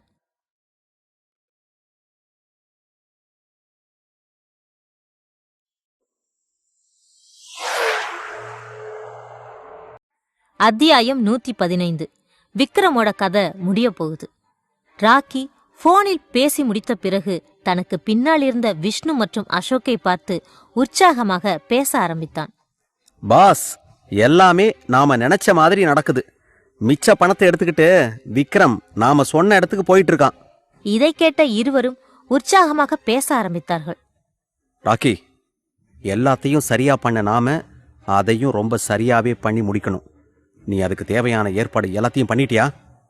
ஆமா பாஸ், எல்லாமே தயாரா இருக்கு. இப்ப அவன் போக போறது ஒரு ஹார்பர் ஏரியா. அங்க என்னோட ஆளுங்க தான் ரொம்ப அதிகமா இருப்பாங்க. அவனோட கொலை கூட ஒரு ஆக்சிடென்ட் மாதிரி தான் தெரியும். யாராலையும் எதுவும் கண்டுபிடிக்க முடியாது. இவன் சொல்லக்கூடிய செய்திகள் மற்ற இருவருக்கும் உற்சாகத்தை அளித்தது. அசோக்கும் மகிழ்ச்சியாக ஒரு விஷயத்தை பற்றி பேசினான். அப்போ நான் சீக்கிரமா கிளம்பி போகலாம்னு இருக்கேன். அவன் சாவை என்னோட 2 கண்ணால பார்க்கணும். அப்பதான் எனக்கு முழு திருப்தி கிடைக்கும். இதை கேட்ட ராக்கி அவனை தடுத்தான். இல்ல பாஸ், அவர் இறந்த இடத்துல நீங்க இருந்தா உங்களுக்கு தான் தேவையில்லாத பிரச்சனை வரும். உங்களுக்கும் அவருக்கும் இடையில இருக்கிற பிரச்சனை எல்லாருக்குமே தெரியும் தானே? அவன் சொல்வதிலும் அர்த்தம் இருப்பதை உணர்ந்து கொண்ட விஷ்ணுவும் அசோக்கை தடுத்தான். வேணாம் அசோக், அவன் இறந்ததுக்கு அப்புறமா விக்ரமாதித்யா குடும்பம் நம்ம கைக்கு வரணும். அவனோட சாவுக்கும் நமக்கும் சம்பந்தம் இருக்குன்னு தெரிஞ்சா அது நடக்காது. அதனால பொறுமையா இருக்க வேண்டியது அவசியம். இவ்வாறு அவர்கள் பேசிக் கொண்டிருப்பதை சற்று தள்ளி இருந்து கவனித்த அனிகாவின் மனதில் ஒவ்வொரு கணமும் பயம் அதிகரித்துக் கொண்டே இருந்தது. இங்க நடக்கிறது எதுவுமே சரியா தெரியல. இவங்கள வேற முழுசா நம்பிக்கிட்டு விக்ரம் பணத்தை எடுத்துட்டு போறாரு. என்ன நடக்க போகுதோ? பலவாறு நினைத்து பயப்பட ஆரம்பித்தாள். அவளின் பயத்தை அதிகப்படுத்தும் வண்ணம் ராக்கி கூட சில வார்த்தைகளை சொன்னான். அனிகா, என்ன விக்ரம்க்கு என்னமாவது ஆயிரும்னு பயந்துட்டு இருக்கியா? அவனுக்கு என்ன ஆக போகுதுன்னு உங்ககிட்டயே டீட்டெயில்ஸா சொல்றேன். நல்லா கேட்டுக்கோ. ஹார்பர் ஏரியாவில் பெரிய பெரிய கண்டெய்னரை தூக்க லிஃப்ட் வச்சிருப்பாங்க. அந்த மாதிரி ஒரு லிஃப்ட் ஒரு கண்டெய்னரை தூக்கிட்டு தயாரா இருக்கு. அந்த கண்டெய்னருக்கு அடியில தான் விக்ரமோட கார் போகும். அந்த சமயத்துல அந்த கார் மேல கண்டெய்னர் அப்படியே விழுந்து நொறுங்கிரும். உள்ள இருக்கிற விக்ரமும் ஒன்னும் இல்லாம போயிடுவான். அதுக்கப்புறமா அவனோட உடம்ப கூட உருட்டியும் திரட்டியும் தான் எடுக்கணும். இந்த வார்த்தைகள் அனிகாவின் மனதில் பெரிய அதிர்ச்சியை ஏற்படுத்த அவள் தொடர்ந்து கண்ணீரை சிந்த ஆரம்பித்தாள். இவங்க எல்லாத்தையும் தெளிவாதான் பிளான் போட்டிருக்காங்க. விக்ரம யார் காப்பாத்த போறாங்கன்னு தெரியலையே. பல எண்ணங்கள் அவள் மனதில் ஓட கண்கள் கண்ணீரை கொட்ட ஆரம்பித்தது. விக்ரமிடம் பேசி முடித்த ஆர்த்தி மீண்டும் சென்று தன் குடும்பத்தாரை சந்தித்தாள். அங்கே இருந்த கல்யாணியும் அவசரமாக அனிகாவை பற்றிதான் பேசினாள். ஆர்த்தி, என்ன ஆச்சு? அனிகா கிடைச்சிட்டாளா இல்லையா? மாப்பிள்ளை என்ன சொன்னாரு? விக்ரம் சொன்ன வார்த்தைகள் மனதில் ஓடியதால் ஆர்த்தி மெதுவாக பொய் சொல்லத் தொடங்கினாள்.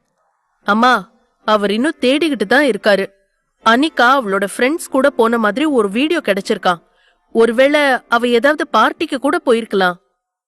இந்த வார்த்தைகள் கல்யாணி மனதில் அதிகப்படியான எரிச்சலை ஏற்படுத்த அவள் அனிகாவை திட்ட ஆரம்பித்தாள். இந்த பைத்தியக்காரிக்கு வேற வேலையே கிடையாது. அவ இஷ்டத்துக்கு எங்கேயாவது போயிடுறா. நாம தான் தேடிக்கிட்டு திரியிறோம். அவளுக்கு அருகே இருந்த நாராயணன் முகத்தில் கூட இந்த வார்த்தைகள் பல அதிர்வலைகளை ஏற்படுத்தியது. இவளுக்கு என்ன குறை? பார்ட்டி இருந்தா சொல்லிட்டு போக வேண்டியதானே? இப்படி சொல்லாம அவ இஷ்டத்துக்கு போய் இங்க எல்லாரையும் டென்ஷன் ஆக்கிட்டு இருக்கா. வெறுப்பாக இருவரும் அனிகாவை மாறி மாறி திட்ட ஆரம்பித்தார்கள். அப்பொழுது அங்கே புதிதாக ஒரு குரல் கேட்டது. அம்மா, எதுக்காக அவளை பிடிச்சு திட்டிட்டு இருக்கீங்க? இந்த ஆர்த்தி தான் அவளோட புருஷன் சொன்னத அப்படியே இங்க வந்து சொல்லிட்டு இருக்கா. இது எல்லாமே பொய்தான். நித்யாவின் இந்த வார்த்தைகள் இருவருக்கும் அதிர்ச்சியை கொடுக்க பதட்டமாக திரும்பி பார்த்தார்கள். அவர்கள் முகத்திலும் பயம் அதிகமாக ஏறியது. நித்யா மனதிற்குள் எழுந்த உற்சாகத்தை மறைத்துக் கொண்டு பேசத் தொடங்கினார். கல்யாணம் முடிஞ்சா புருஷன் சொல்றதுதான் கேட்கணும்னு சொல்லுவாங்க. ஆனா இவ அதுக்கு ரொம்பவே உண்மையா இருக்கா போல. அனிகா இன்னும் திரும்பி கிடைக்கல. அவளை தான் தேடிக்கிட்டு இருக்காங்க. இவ நல்லா பொய் சொல்லி நம்மளை ஏமாத்துறா. ஆர்த்தி வெறுப்பாக நித்யாவின் முகத்தை பார்க்க அதில் அதிகப்படியான புன்னகைதான் தெரிந்தது. அடிப்பாவி, நான் பேசுறத ஒட்டு கேட்டுட்டு வந்து இங்க அப்படியே ஒப்பிச்சு வச்சுட்டாளே. இப்ப இவங்களை என்ன சொல்லி சமாளிக்கிறது? பலவாறு நினைத்து ஆர்த்தி குழம்ப ஆரம்பித்தாள். மெதுவாக சுதாரித்து கொண்ட கல்யாணி பேசத் தொடங்கினாள். ஆர்த்தி, என்ன நடக்குது இங்க? நீ எதுக்காக என்கிட்ட பொய் சொல்லணும்? இல்லம்மா, நீங்க பயந்துருவீங்கன்னு தான் இந்த மாதிரி சொன்னேன். தயவு செஞ்சு என்ன மன்னிச்சிருங்க. ஆனா அவர் இன்னும் தேடிக்கிட்டு தான் இருக்காரு. சீக்கிரமா கண்டுபிடிச்சிருவாரு. அதை கேட்ட இருவரும் ஆர்த்தியை வித்தியாசமாக பார்த்தார்கள். அவர்கள் முகத்தில் கோபம் தெரிந்தது. ஏய் ஆர்த்தி, அவளோட வாழ்க்கை பெரிய பிரச்சனையில இருக்கு. இந்த நிலைமையில இப்படி பண்ணிக்கிட்டு இருந்தா என்ன அர்த்தம்? அவரு பொய் சொல்ல சொன்னாலும் நீயாவது உண்மையை சொல்லியிருக்க வேண்டியதானே? வெறுப்பாக ஆர்த்தியை பார்த்து கேள்வி கேட்க தொடங்கினார்கள். ஆர்த்தி எதுவும் பேச தோன்றாமல் அவர்களிடம் திட்டு வாங்கியபடியே நின்றாள். இந்த கெட்டதுலயும் நமக்கு ஒரு நல்லது நடந்திருக்கு. இவள நல்லவன்னு நினைச்சுக்கிட்டு இருந்த இவங்க கிட்ட நாம உண்மைய போட்டு உடைச்சிருக்கோம். இவர்கள் பரபரப்பாக பேசிக் கொண்டிருந்த சூழ்நிலையில் அங்கே விக்ராந்தும் வந்து சேர்ந்தார். அவரை கண்டவுடன் அந்த ஹாலில் சற்று அமைதி ஏற்பட்டது. என்ன எல்லாரும் அனிகாவை பத்தி பேசிட்டு இருக்கீங்களா? அவ இன்னும் கிடைக்கலன்னு வருத்தப்படுறீங்களா? இந்த கேள்வியை கேட்ட கல்யாணி சற்று வேதனையுடன் பின்வரும் பதிலை சொன்னாள். ஆமா, அவளைத்தான் நாங்க தேடிட்டு இருக்கோம். இன்னும் கிடைக்கவே இல்ல. விக்ராந்தும் தலையை அசைத்தபடி பேசினார். நீங்க ஒன்னும் கவலைப்படாதீங்க. கண்டிப்பா குழந்தைக்கு எதுவும் ஆகாது. விக்ரம் தானே தேடி போயிருக்கான். எப்படியும் கண்டுபிடிச்சு கொண்டு வந்துருவான். அவர் நம்பிக்கையாக பேசுவது அவர்களுக்கு தைரியத்தை அளித்தாலும் நித்யாவுக்கு சற்று எரிச்சலையே கொடுக்க செய்தது. அவள் தொடர்ச்சியாக சில வார்த்தைகளை பேசினாள். நீங்க தைரியமா தான் இருக்கீங்க. ஆனா எங்களுக்கு தான் கொஞ்சம் கூட தைரியம் வரல. ஏன்னா காணாம போனது எங்க வீட்டு பொண்ணு. தொடர்ச்சியாக ஏதோ பேச முயன்றவளை விக்ராந்தின் பார்வை அமைதிப்படுத்தியது. அவளும் குழப்பமாக விழிக்க விக்ராந்த் தொடர்ந்து பேசினார்.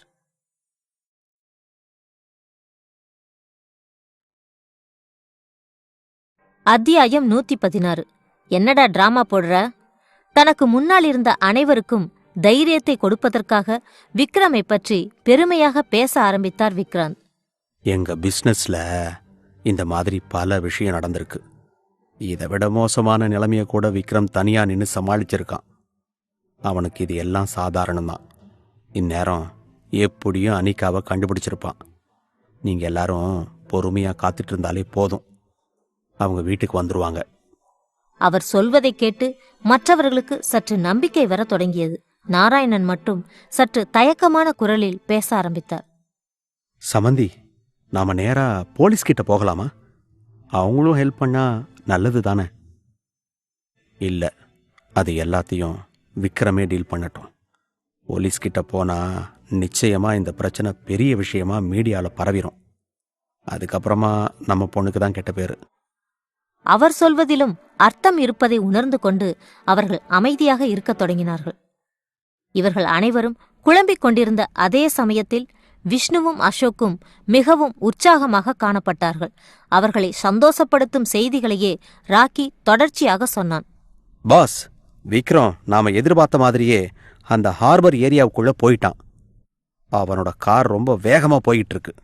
இப்பதான் நம்மளோட திட்டத்தை நாம முடிச்சு விடணும். சரி ராக்கி, நீ சீக்கிரமா அவனுக்கு ஃபோன் பண்ணு.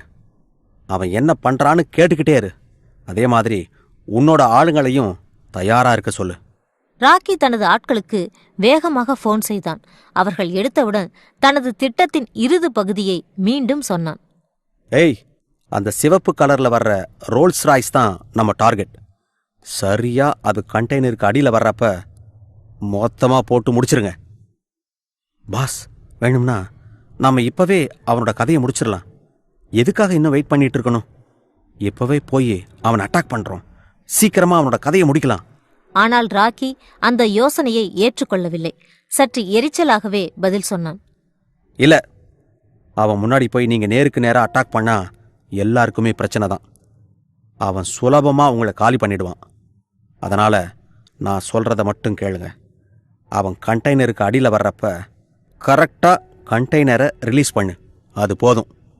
தன் ஆட்களிடம் பேசி முடித்தவன் வேகமாக விக்ரமுக்கு அழைக்கத் தொடங்கினான். அவனும் சில கணங்களில் போனை எடுத்து பேசினான்.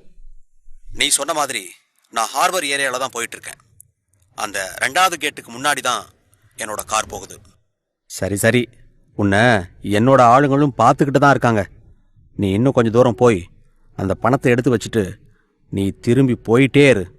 பொண்ணு உன் வீட்டுக்கு வந்து சேருவா.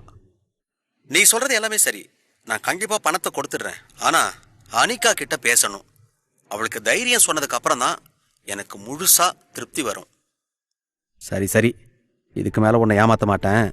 நீ பணத்தை வச்சதுக்கு அப்புறம் அனிகா கிட்ட பேசலாம். இந்த வார்த்தைகளை சொல்லிவிட்டு போனை கட் செய்த ராக்கி சத்தம் போட்டு சிரித்தான். பின்னர் தனது நண்பர்களிடம் உற்சாகமாக பேசினான். பாஸ், அவன் பணத்தை வச்ச உடனே அனிகா கிட்ட பேசணும்னு ஆசைப்படுறான். பணத்தை வச்ச பிறகு அவன் நிச்சயமா செத்து போயிடுவான். பின்ன எப்படி அவகிட்ட அவன் பேச முடியும்? அவன் சிரிப்பது விஷ்ணு மற்றும் அசோக்குக்கு எரிச்சலை தான் கொடுத்தது. ராக்கி, கொஞ்சம் சீரியஸா இருக்க பாரு. அவனோட கதையை நாம இன்னும் முடிக்கல. அதுக்கப்புறமா தான் நம்மால திருப்தியா இருக்க முடியும். பாஸ், நீங்க சொல்றது எனக்கு புரியுது. ஆனா நீங்க ஒன்றும் கவலைப்படாதீங்க. கண்டிப்பா அவனோட கதை இன்னும் கொஞ்ச நேரத்துல முடிஞ்சிடும். இன்னும் 10 நிமிஷம் மட்டும்தான் அவன் உயிரோட இருப்பான். இதை கேட்ட விஷ்ணு மற்றும் அசோக்கின் உற்சாகம் மேலும் அதிகரித்தது. அவர்கள் திட்டமிட்டபடியே அந்த காரும் குறிப்பிட்ட இடத்தை நோக்கி சென்றது. இன்னும் 20 அடி தூரம் சென்றால் அந்த கண்டெய்னரானது சரியாக காரின் மேல் விழுந்துவிடும். கீழே இருப்பவரின் உயிரையும் வாங்கிவிடும். விக்ரமின் கார் அந்த கண்டெய்னரை நோக்கி தொடர்ச்சியாக முன்னேறியது. இங்கிருந்த அனிகாவின் கண்ணீர் துளிகள் தீர்ந்து போகும் அளவிற்கு அவள் அழுது தீர்த்து கொண்டிருந்தாள். விக்ரமுக்கு ஒன்னும் ஆகக்கூடாது. கடைசியில நம்மள காப்பாத்து போய் அவரோட கதை முடிய போகுது. இவங்க எல்லாரும் ஏன் தான் இப்படி எல்லாம் பண்றாங்களோ? பல எண்ணங்கள் அவள் மனதில் ஓடியது. அப்பொழுது கூட அசோக் அனிகாவை பார்த்து கத்தினான். என்ன அனிகா, எதை பார்த்துட்டு இருக்க?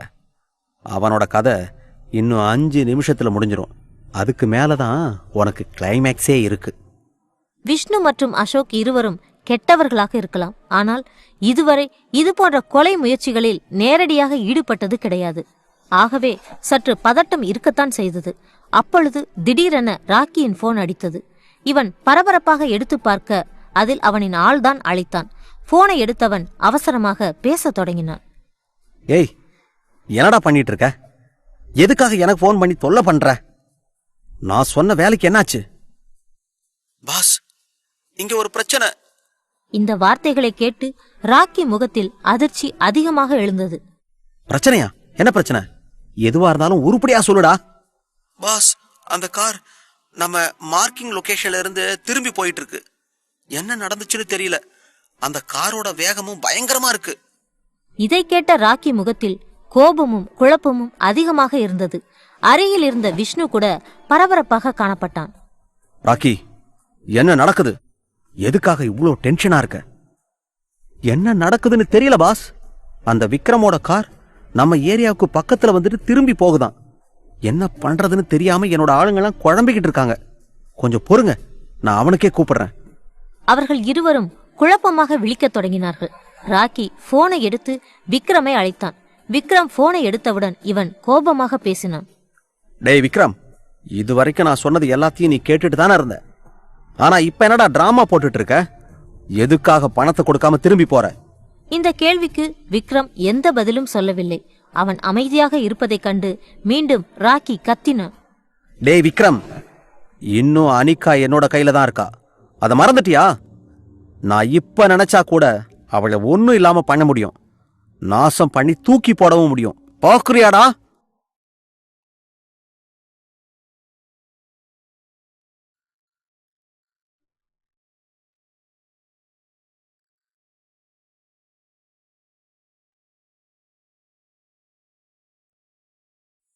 அத்தியாயம் 117. அறிவே இல்லையாடா? விக்ரமின் குரல் இப்பொழுது மிகவும் கேலியாக இருந்தது. அதில் பயமோ பதட்டமோ காணப்படவில்லை. டேய் மொட்டை, உனக்கு முடிதான் இல்லைன்னு பார்த்தா மூளையும் இல்லையே. நான் பக்கத்துல தானே இருக்கேன். எதுக்காக இவ்வளோ கத்துற? நேரடியாவே பேச வேண்டியதானே? விக்ரமின் இந்த குரலை கேட்டவுடன் ராக்கி உடல் முழுவதும் அதிர்வலைகள் பரவியது. பயமும் அதிர்ச்சியும் கலந்து சுற்றிலும் பார்க்க ஆரம்பித்தான். ஆனால் அங்கு எதுவும் இல்லாததை கண்டு அவனின் குழப்பம் மேலும் அதிகரிக்க மீண்டும் போனை பார்த்தான். அதில் விக்ரமின் குரல் இன்னும் ஒலித்தது. டேய் நாயே, என்னோட தம்பிங்க 2 பேருமே ஜோக்கர்ஸ் தான். போயும் அவங்க கூட சேர்ந்துகிட்டு நீ என்ன அழிக்க பாக்குறியா? இப்ப என்ன நடக்குதுன்னு பாருடா பொறுக்கி. இவன் அதிர்ச்சியாக விழிக்க ஆரம்பித்தான். அங்கே ராக்கியின் ஆட்களுக்கும் இதே அதிர்ச்சி தான் இருந்தது. அவனின் சிவப்பு நிற ரோல்ஸ் ராய்ஸ் வேகமாக எதிர் திசையில் ஓடிக்கொண்டிருந்தது. அதன் வேகத்தை கண்டு ரவுடிகள் கூட அதிர்ந்துதான் போனார்கள். தங்களுக்கு தேவையான பணத்தை கம்பெனியிலிருந்து எடுத்துக்கொண்டு வெளியே வந்த பிறகு விக்ரம் தனது காரில் ஏறினான். அப்பொழுது பரபரப்பாக சித்தார்த்தை பார்த்து பேச ஆரம்பித்தான்.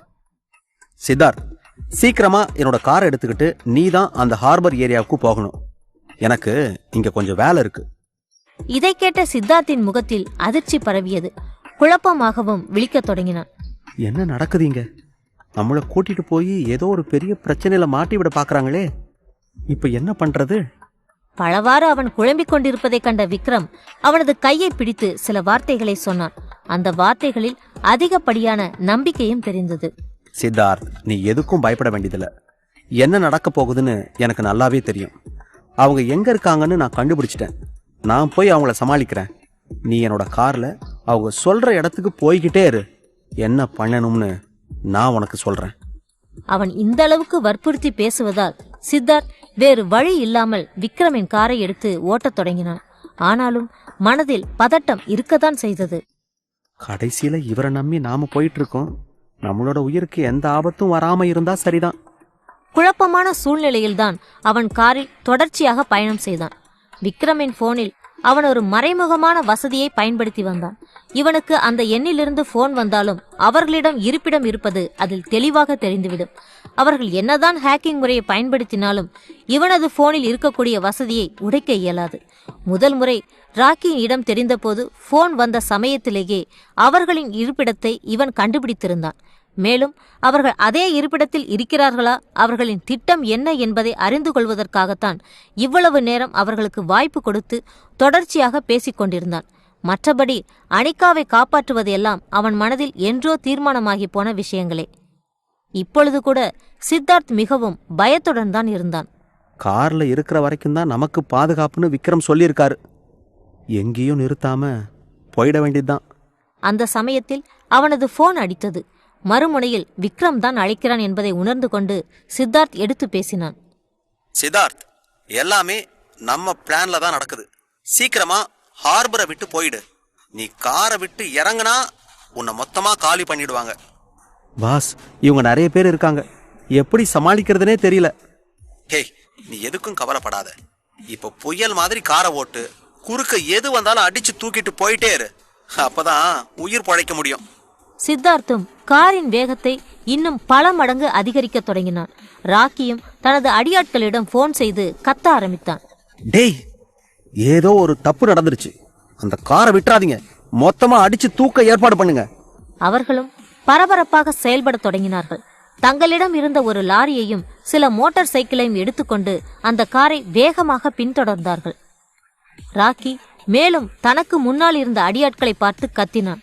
அனிகாவை வெளியே கூட்டிட்டு போறதுக்கு ரெடியா இருங்க. இங்க இருக்கிற ஒவ்வொரு நிமிஷமும் நமக்கு ஆபத்து தான். விஷ்ணு மற்றும் அசோக்கின் முகத்தில் பயமும் குழப்பமும் மேலும் அதிகரிக்க தொடங்கியது. ராக்கி, என்னாச்சு? ஏதாவது பிரச்சனையா? அந்த விக்ரம் இங்க வந்துட்டான் போல.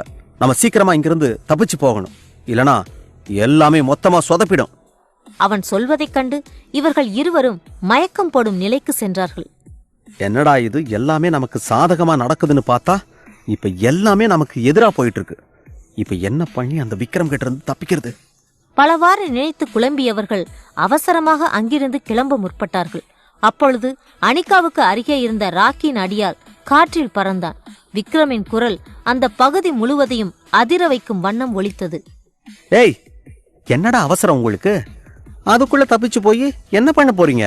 அனிகாவும் சற்று உற்சாகமாக சுற்றிலும் பார்க்க அவளுக்கு அருகே விக்ரம் தான் நின்று கொண்டிருந்தான். வேகமாக அவளின் கட்டுகளை அவிழ்த்து விடவும் தொடங்கினான். அந்த சமயத்தில் ராக்கியின் மனதில் பயம் மிகவும் அதிக அளவில் எழுந்தது. அந்த பயத்தை மறைத்து கொண்டே பேச ஆரம்பித்தான். விக்ரம், நீ எவ்வளோ வேணாலும் புத்திசாலியா இருக்கலாம், ஆனா என்னோட இடத்துக்கு தனியா வந்து பெரிய தப்பு பண்ணிட்ட. கண்டிப்பா அதுக்கான தண்டனை உனக்கு கிடைக்கத்தான் போகுது. விக்ரம் அவனை பார்த்தது போல் கூட தெரியவில்லை. அவனின் பார்வை மொத்தமும் விஷ்ணு மற்றும் அசோக்கின் மேல்தான் இருந்தது. வீட்ல பண்ண பிரச்சனைக்கு வீட்டை விட்டு துரத்தன, இப்ப மறுபடியும் எனக்கு பிரச்சனையா வந்து நிக்கிறீங்க. இந்த தடவை என்ன பண்ண? மொத்தமா உலகத்தை விட்டு துரத்திடவா? இந்த கேள்வி அவர்கள் இருவருக்கும் நடுக்கத்தை ஏற்படுத்தியது. வேகமாக அங்கிருந்து செல்லத் தொடங்கினார்கள்.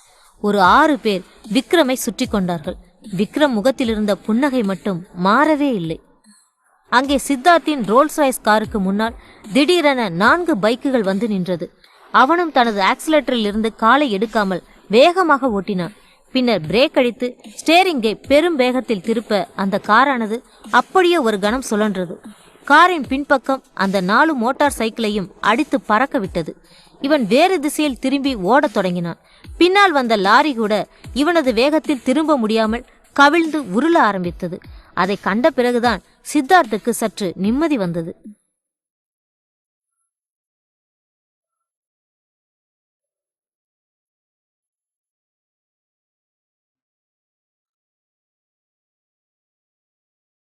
அத்தியாயம் 118. தப்பிச்சு ஓடுங்கடா. என்ன சித்தார்த், நான் சொன்ன மாதிரி பண்ணிட்டியா? சீக்கிரமா அந்த ஏரியாவில இருந்து வெளியே வா.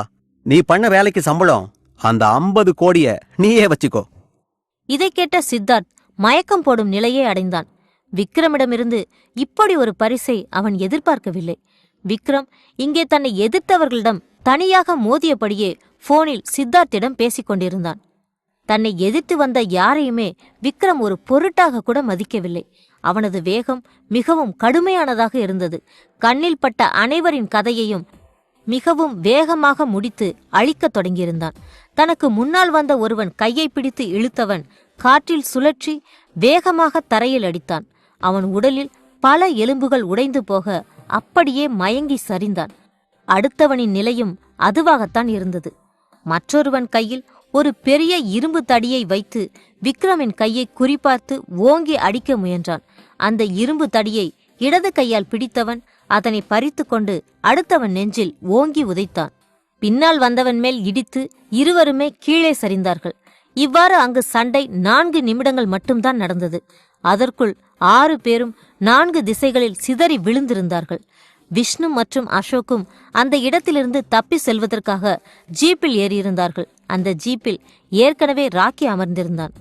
பாஸ், சீக்கிரமா ஜீப்ல ஏறுங்க, நம்ம உடனே இங்கிருந்து போயிடலாம். அந்த விக்ரம் பேய் மாதிரி சண்டை போட்டுட்டு இருக்கான்.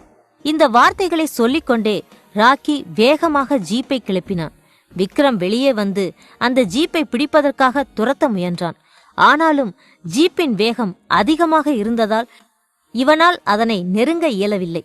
தனது கையில் இருந்த இரும்பு தடியை வேகமாக சுழற்றி அடிக்க அது பறந்து சென்று பின்னால் அமர்ந்திருந்த அசோக்கின் தலையில் விழுந்தது.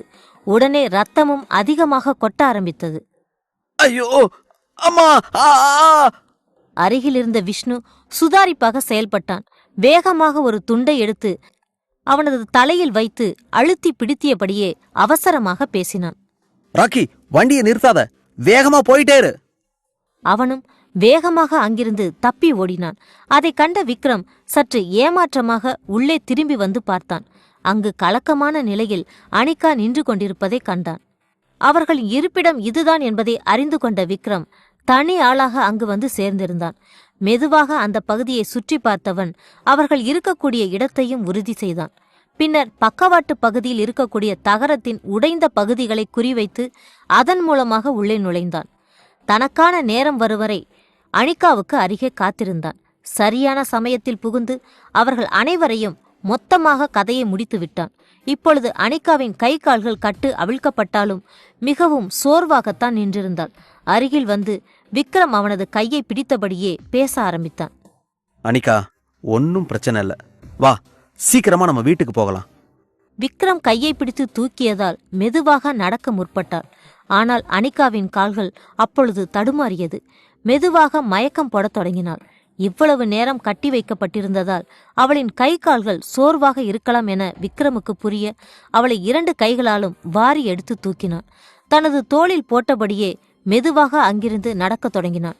அந்த நிலையில் அனிகாவின் தலை அவன் முதுகு பக்கத்தில் இருந்தது. இங்க இருந்து தப்பிச்சது கூட பெரிய விஷயம் இல்ல, மாமா கூட இப்படி இருக்கிறது தான் பெரிய விஷயம்.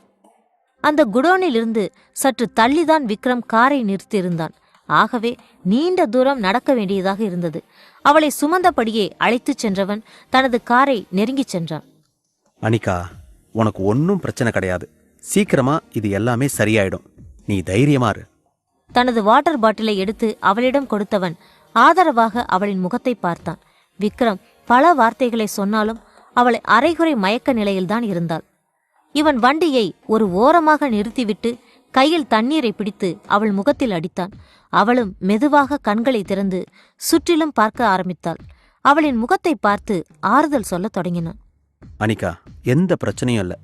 நான் உன்னை ஹாஸ்பிட்டலுக்கு கூட்டிட்டு போறேன். அங்க ட்ரீட்மெண்ட் முடிஞ்சதுக்கு அப்புறம் நாம வீட்டுக்கு போகலாம். இருவரும் பெரும் வேகத்தில் அங்கிருந்து கிளம்ப ஆரம்பித்தார்கள். அனிகாவுக்கு விக்ரமுடன் தனிமையில் இருப்பதே மிகவும் உற்சாகத்தை ஏற்படுத்தியது. கிட்னாப் பண்ணதுல நடந்த ஒரே நல்ல விஷயம் இது மட்டும்தான். அவர் கூட இருக்கிறதுக்கு நமக்கு வாய்ப்பு கிடைச்சிருக்கு. பல விஷயங்களை நினைத்தபடி உற்சாகமாக அவள் பயணத்தை தொடர்ந்தாள். இதே சமயம் மற்றொரு காரில் சென்று கொண்டிருந்த அசோக் வேதனையில் கதறியபடி இருந்தான். அந்த விக்ரம் என்னோட தலையை உடைச்சிட்டான். அவனை நான் சும்மா விட மாட்டேன். அசோக், கொஞ்சம் அமைதியா வா. முதல்ல நாம இங்கிருந்து தப்பிக்க பார்க்கணும். எங்கேயாவது தள்ளி போனதுக்கு அப்புறம் ஹாஸ்பிட்டல் இருக்கான்னு பார்க்கலாம். ராக்கி தனது காரை வேகமாக ஓட்டினான். வழியில் ஏதேனும் ஹாஸ்பிட்டல் இருக்கிறதா என்று தேடியபடிதான் இருந்தார்கள். விக்ரமின் வீட்டிலும் நிலைமை சற்று குழப்பமானதாகத்தான் மாறியிருந்தது. நாராயணன் கூட அவசரப்பட்டுதான் பேசினார். எங்களுக்கு இங்க நடக்கிறது எல்லாத்தையும் பார்த்தா ரொம்ப பயமா இருக்கு. அனிகாவுக்கு என்ன ஆச்சுன்னு தெரியல. போலீஸ்கிட்ட போறதுதான் சரின்னு படுது. அதை கேட்ட விக்ராந்த் சற்று ஆதரவாக பேசினார். இந்த மாதிரி பெரிய இடத்துல இருந்து ஏதாவது ஒரு சின்ன விஷயம் வெளியே போனாலும் மீடியாக்காரங்க சும்மா விட மாட்டாங்க. நம்ம பொறுமையா இருக்க வேண்டியது அவசியம். இன்னைக்கு ராத்திரிக்குள்ள எப்படியும் அனிகா கிடைச்சிடுவா. ஒருவேளை கிடைக்கலனா நம்ம வேற ஏற்பாடு பண்ணலாம். நித்யா முகத்தில் இருந்த எரிச்சல் அதிகரித்தது. அவள் விக்ராந்தை கூட மதிக்காமல் பேச ஆரம்பித்தாள். நீங்க அப்படிதான் பேசிட்டு இருக்கீங்க, ஆனா அவ மேல எங்களுக்கு தான் அதிக அக்கறை இருக்கு. அதனாலதான் சீக்கிரமா தேடலான்னு சொல்லிட்டு இருக்கோம். அவளுக்கு முன்னாடி எங்களுக்கு எதுவுமே பெருசு கிடையாது. இதை கேட்ட ஆர்த்தி முகத்தில் எரிச்சல் பரவியது.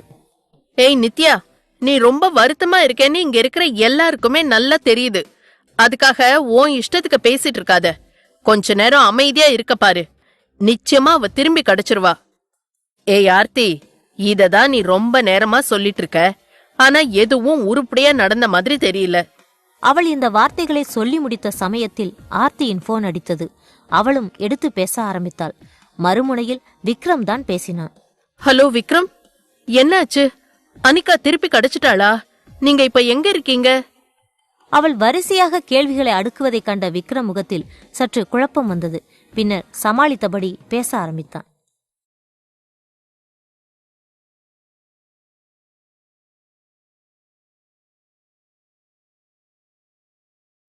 அத்தியாயம் 119.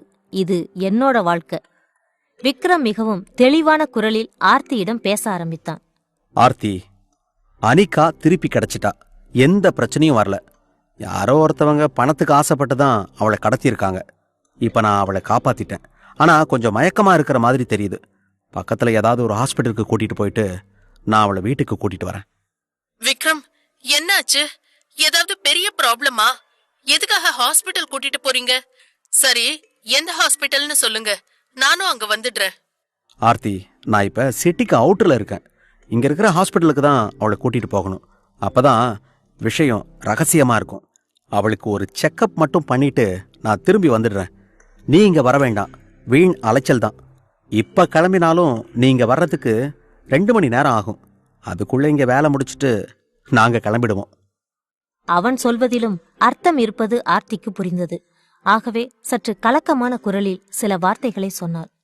விக்ரம், அவளை நல்லா பாத்துக்கோங்க. ட்ரீட்மெண்ட் முடிஞ்சதுக்கு அப்புறம் சீக்கிரமா கூட்டிட்டு வந்துருங்க. எல்லாரும் தைரியமா இருங்க. எல்லா பிரச்சனையும் முடிஞ்சு போச்சு.